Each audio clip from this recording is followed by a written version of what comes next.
In this video, we're going to talk about great news which Biden announced that nearly 500,000 immigrants has got the legal status and it will make them to get authorization to work in the United States. Visit our Swat&Vee channel with your questions to see how best we can help you out with your process.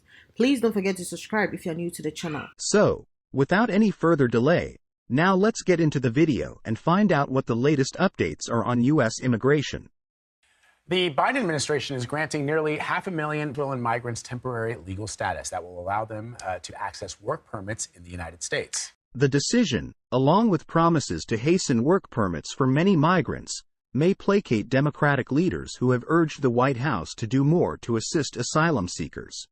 However, the move will also provide grain for Republicans who believe that President Joe Biden has been too lenient on immigration.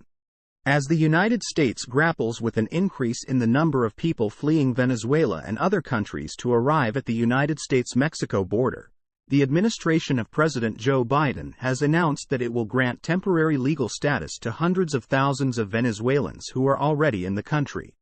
This will quickly make them eligible to work in the United States. It is expected that the United States Department of Homeland Security would issue temporary protected status to around 472,000 Venezuelans who arrived in the nation as of July 31st. This will make it simpler for these individuals to obtain authorization to work in the United States. Democratic mayors and governors, who are finding it difficult to care for an increasing number of migrants placed in their care, have made this a primary demand of the federal government. This number is in addition to the approximately 242,700 Venezuelans who were already eligible for temporary status prior to the statement made on Wednesday. It is important to provide protections for Venezuelans because Venezuelans make up such a major percentage of the migrants who have been coming in the country in recent years. Over the course of the past decade, Venezuela has been engulfed in a political, economic, and humanitarian crisis, which has caused at least 7.3 million people to leave the country and has made it impossible for those who are still there to afford food and other needs. The vast majority of those who escaped eventually settled in neighboring nations in Latin America. Nevertheless, in the past 3 years, many have begun arriving to the United States through the extremely perilous Darien Gap, which is a section of jungle in Panama. People from Venezuela who come in the United States after the 31st of July this year will not be eligible for protection under this program. Those who are now qualified must submit an application in order to receive it.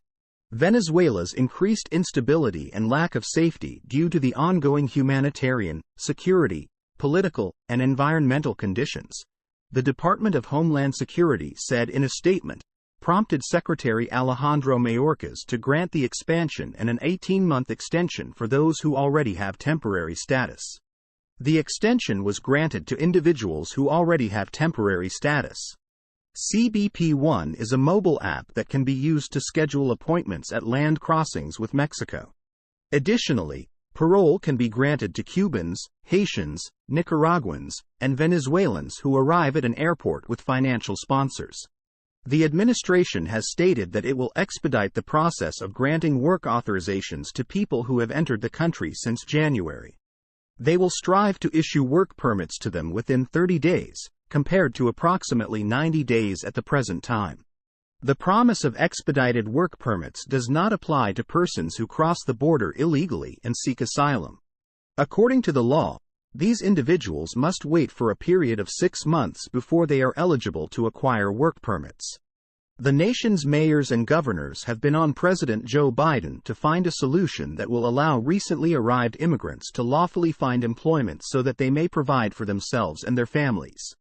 Democratic politicians in New York, Massachusetts, and Chicago, among other places, have voiced their concerns regarding the burden that recently arrived migrants are placing on their resources. This concern is especially prevalent in New York, where the government is mandated to provide housing for anyone who is in need of it. About 60,000 freshly arriving migrants are being housed in the city at the moment, at the expense of the city.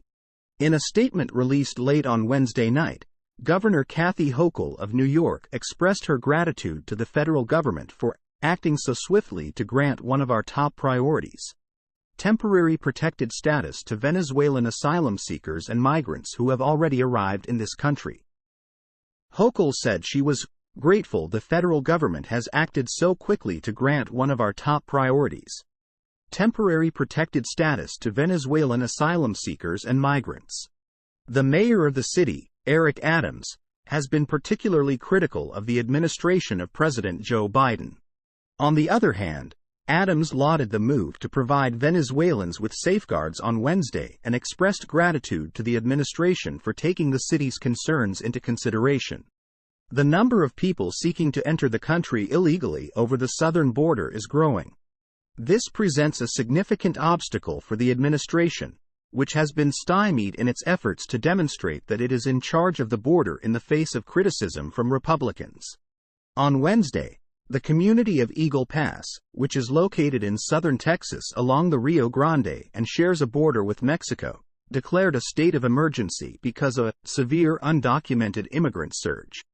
Tom Schmerber, the sheriff of Maverick County, stated that approximately 2,700 migrants entered Eagle Pass on Tuesday, and another 3,000 migrants did so on Wednesday.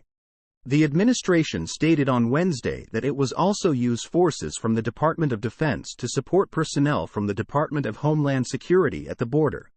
In order to assist with customs and border protection, the Department of Homeland Security already makes use of approximately 2,500 National Guard members. In the news release, the Department of Homeland Security stated that up to 800 extra active duty troops will also be posted to the border. These troops would be employed for things like logistics, which would free up customs agents to take on more frontline responsibilities. The Department of Homeland Security has stated that it is also adopting additional measures to address the issue of immigration. One of these measures is an expansion of a procedure that was initiated in May to expeditiously remove families who are deemed to have no legal basis to remain in the nation. Additionally, according to the agency, it has increased the capacity of its holding facilities along the southern border. In addition, it stated that it had increased the number of individuals who had been ordered to leave the country. Since the 12th of May, the agency reported that it has expelled 253,000 people from slightly more than 150 countries throughout the world. This number compared to the 180,000 people who were kicked out within the same time period in 2019. Before the pandemic significantly alerted the government's capacity to kick out migrants. I hope you guys found this video extremely helpful.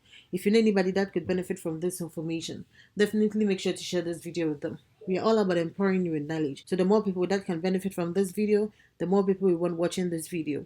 If you like this video, please make sure to hit that thumbs icon. Thanks for watching, and don't forget to subscribe and hit on the notification bell for more immigration updates. Bye!